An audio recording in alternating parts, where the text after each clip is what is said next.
Okay, so we're going to create a power form in DocuSign so market centers can have the URL link that they can forward to uh, new recruits or new agents, agents to come on board with us to sign the local documents. So one thing we're going to do is we're going to start out here in the e-signature series, not the room docs. So e-signature. So when you first log into DocuSign, this is where you go. Come up here to templates. This is where we're going to start out. One thing we're going to do is start out as a new one. As you can see, I just did a local one right here as a test subject. So come up here to the new, select new, create templates. So here's where you're going to add the documents that you want inside this power form to be able to share with those. So give it a name. I'll just go ahead and put local docs 2 just so you can see the difference. And this is onboarding for the local docs. And then here's where you're going to add your documents. So browse your computer, save them to your computer. So I'm just going to select a few of them that I have in here. The checklist, and then upload another one. I think I see the 1 through 5. I'll put that in there. And then I'll upload another one. I think I see the 411 over here. Perfect. So now those are my 3 documents I have, or however many documents you need for the local documents that you need. Come down here to recipients. On this section is where it gets where you have to be make the changes. So on the role, here's where you're just going to put agent. Leave these 2 blank because when you send that link to them, they'll be required to put their name and email in here.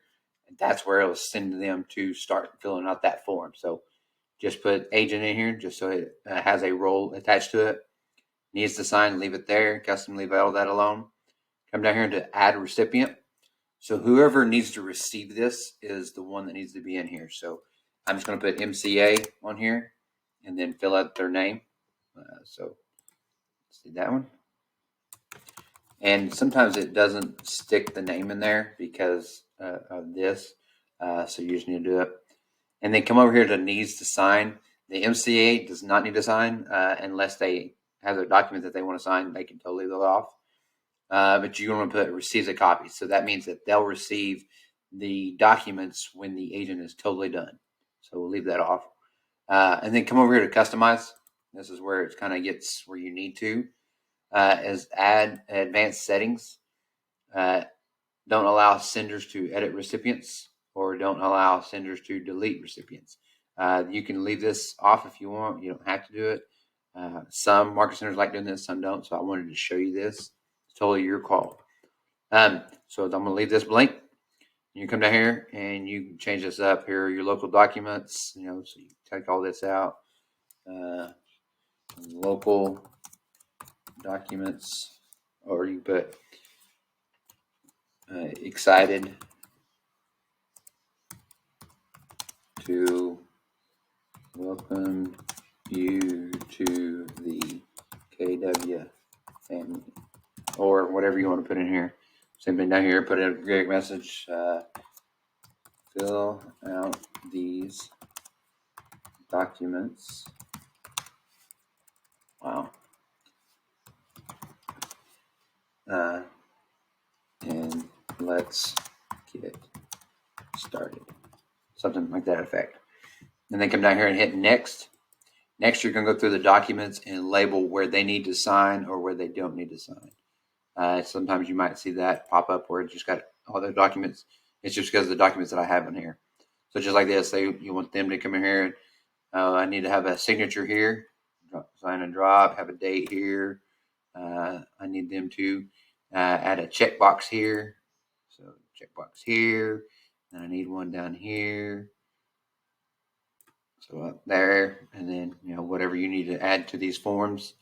I need them to initial here and date. And then just keep going down whatever documents you have in here. So you see I had the 306090, the 135, and the 411. So all of these are straight in a line. So whatever documents you need them to fill out for The local documents is what you want to do. So now we need to signature here, date here, and then if you need to add another recipient, so the team leader needs to sign, the OP needs to sign, you can always add that in here now. But as you can see, it's got the MCA already in here. So I'm going to go ahead and cancel that one. So now that we've got all the documents filled out, where they need to sign, where they need a date, everything looks good, save and close. This is going to put you back over in your template section. So you can see right here, this is going to change the local docs to. So there it goes. Once I'm in this section, come over here to the drop down arrow, and here's where you're going to create the power form. So create it, open up. Here's where you want to make sure everything looks good. Everything looks like it should be. So I'm going to create. So once it's created, it's going to give me this URL link right here. So now I copy it. I'm going to go to another page just to show you what it looks like. Paste.